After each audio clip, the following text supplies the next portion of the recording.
gotta talk to my Karl. friend. Karl Frisch. Let's talk to our fancy Fairfax County School Board friend, shall we? KarlFrisch.com. Oh, hi, Karl Frisch. Hi. Speaking of stars of Sexy Liberal. Pardon? Yes, your own personal battle of the network stars. Yes. It is. Would be great. Indeed. Speaking of pumpkin heads or watermelon heads, if your head is the shape and color of a pumpkin, and I can talk about shaped heads, 'cause Yes. I Yes. resemble a hard-boiled egg. If you should not be calling people watermelon heads if you resemble a pumpkin, Yes. Right. especially at this time of year. Yes. Yes. Which will, of course, be thrown out after Halloween. Yes. Thank you. Yes. Our friend Joyce Vance tweeted, Karl, there was a time when you couldn't be confirmed as a federal judge if you belonged to a country club that didn't admit black people. I've been wondering how Judge Barrett, being on a school board that discriminates against LGBT people, is different. And the Pope has entered the chat. Mm-hmm. So she's to the right of the Pope, on who the Pope just came out for civil unions, right? And I thought he was infallible. Yeah. Yeah, exactly. Karl, how did the vetting miss this before the questioning period that she was on? Vetting. Vetting. Okay. All right. They don't I'm sorry. vet. They just do what they want. I mean, in the last few days, here's what we found out. We found out that she ruled against, and this is in her time on the Seventh Circuit Court, that she ruled against a teenager who was raped in prison raped in prison repeatedly by her prison guard because the prison guard's job requirements did not include raping. Yeah. Yeah, try and unravel that one. Talk about heartless. She also ruled against the family of a young black man who died in custody of police who could not breathe because she ruled that they had unqualified immunity and that he had no constitutional right to want to breathe. She also argued that the N-word is not create a hostile workplace, calling someone the Right. N-word. Yeah. So, this is somebody who is in Trump's image, and here's the danger of it. Trump is going to be gone as president, hopefully, after this election. Yeah. But his legacy will live on in people like Amy Coney Barrett. I mean, this is somebody who refused in her answers to senators to say whether or not we have birthright citizenship in this country. And in one of her decisions, she said that a young man whose mother is an American could be deported. Yeah. But I mean, Karl, you're a gay man that is on a school board. The fact that she sat on the board of a school that discriminated against kids if their parents happen to be gay. They can't go to the school. There can't be gay teachers. I mean, that is bigotry, pure and simple. And the fact that I don't know why none of this came up in time to ask her about it, but it's just... Well, plenty of these things did come up to ask her about. She never answered the questions. Right. She kept, doesn't matter that John Roberts and Clarence Thomas and all these other people on the bench have answered detailed questions as part of their confirmation process. Every question she got, she said, I really can't, get into issues that could become an issue in front of the court. It's just baloney, absolute baloney. And we know from her record that she is a right-wing, extremist, and that's exactly what they're going to get if she's confirmed. Yeah, and yet I was just talking about how Joe Biden, I don't know if you happened to see it, how he answered this question. I thought it was perfect. He just said the courts are getting out of whack. So, yes, I'm going to appoint a bipartisan panel to look at that because, and he made the point you made, Karl. He said presidents come and go. This is, in many cases, lifetime appointments. And that's what I would argue that we should be, questioning whether or not judges should sit for their entire life. Yeah. There is some argument. Yes, the Constitution says that, in good standing, they can stick around. It doesn't say that they have to be an active member of the Supreme Court.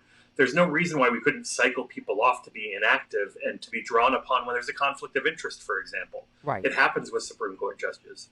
Well, and also, where has the media been, Karl, in all of these unqualified appointees they've been shoving, these right-wing ideologues they've been shoving through like a friggin', candy factory, right? I mean, okay. And now it's not even that they're just not, it's not that they're only unqualified. There have been hearings where Republican senators have asked basic legal questions that these people have not had answers to. Right. So this has really just been about getting as many people in the door as humanly possible. And if you want to know why Republican senators who talk to reporters on background about how unhappy they are with this president allow him to continue on as president, that's the answer. Yeah. Okay. So here we are. How many days are we out? 12, I mean, believe. Put on your campaign. I know we always ask you to switch hats, and you look cute in all of them, by the way.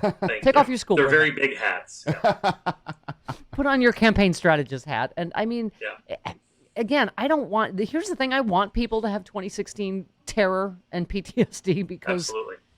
Yes, the polling looks good, yada, yada, yada. And the early numbers are extraordinary, right? The early voting numbers. But that being said, this is an extraordinary amount of voter suppression and intimidation and God knows what else. Speaking of court rulings, right? I mean, some of these court rulings make me furious, Karl. We are in the middle of not just a pandemic that is surging, that is putting 31 states are in the red zone, and Alabama just banned curbside voting, right?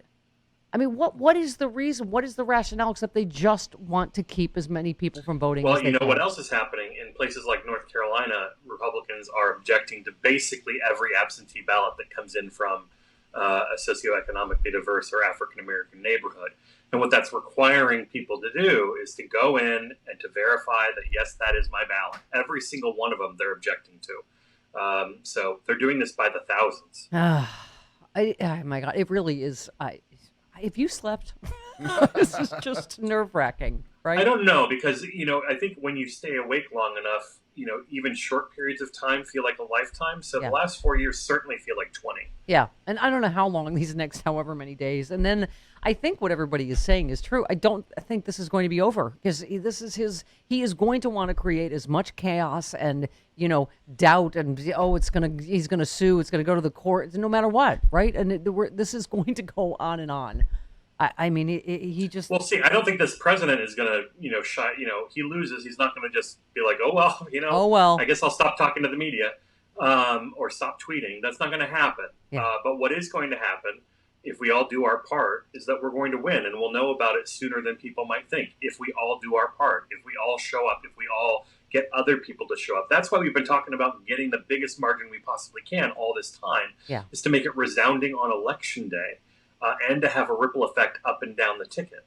And I hope people are smart enough this time, Karl, to see through this hack Ratcliffe and what he was trying to do yesterday and just, it's both sides do it, and it's everybody around Russia, and and not saying that obviously Russia is trying to help Trump again. Here's Chris Murphy for a reality check. I can confirm that their campaign of misinformation and propaganda and interference is bigger, it's broader, and it's more problematic than it was in 2016, in particular because the Russians this time around have decided to cultivate U.S. citizens as assets. They are attempting to try to spread their propaganda in the mainstream media rather than just relying on, bots and Facebook posts as they largely were 4 years ago. And it's not just the ads that they were doing 4 years ago. Now they're relying on this organic content, which is one of the reasons you keep hearing about the need for Facebook and Twitter to step in and stop the fake organic content from spreading online virally. Right. Yeah. And this just attempt to, again, just be very careful because they're going to try to put a lot of misinformation out there. And what was disturbing, Karl, yesterday, first of all, they were saying like voter information, you can get that a lot of places. That's not necessarily like, oh my God, a hack. But what they're saying is if they can also change your polling place or change, you know what I mean? There is a lot of effery they can do, right? In terms of, trying to confuse people and, about where your voting place is or just try to create as much chaos as possible, right? Right. Well, and the hope is that, that's not enough, right? Yeah. And that the, Democrats across the country are communicating with their voters in such a way that it's hard for the Russians or anyone else to intercede and confuse people. Yeah. But that's why we've all got to be part of that effort to get the word out. Yeah, exactly. All right, Karl, you can put every hat back on, and thank you for once again participating in Sexy Liberal Virtual. We look forward to your triumphant return. Yes.